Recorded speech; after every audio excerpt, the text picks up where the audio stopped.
நான் பேச வந்துள்ள தலைப்பு கணித மேதை கார்ல் ஜெகோலி கிபி 1804 கிபி 1851.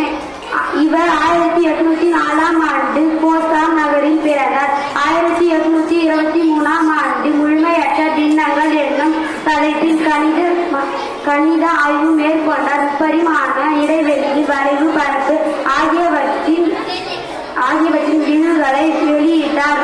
தீர்மானங்களின் கோட்பாடுகள், எண்களின் கோட்பாடுகள், வேற்றுமையின் சமன்பாடுகள் ஆகிய அறிவியல் போன்றவற்றின் சிறந்து விளங்கினார். நன்றி.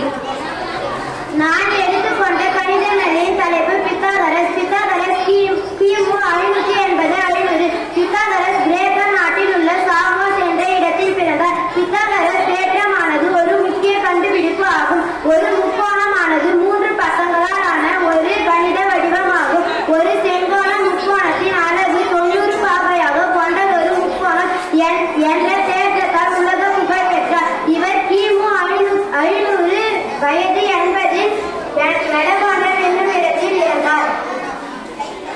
நான் பேச கொண்டுள்ள கணித மேதையின் தலைப்பு சகுந்தலா தேவி. சகுந்தலா தேவி கிபி 1929 2013 நவம்பர் 4 1929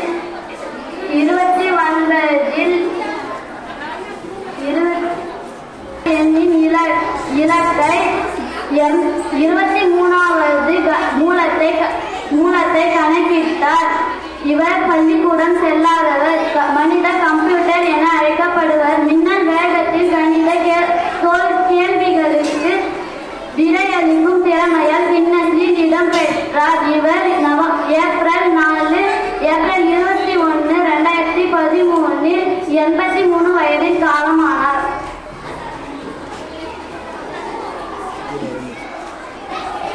லியோனார்டோ யூலர் 1707 1783.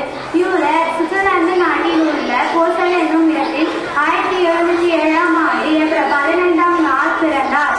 யூலர் 1750இல் விரிந்த கோணங்களின் விளிம்புகள், முகங்கள் இவற்றோடு தொடர்புடைய வாய்ப்பாட்டினை கண்டுபிடித்தார். யூலர் FY என்ற குறியீட்டினை கண்டுபிடித்தார். இவர்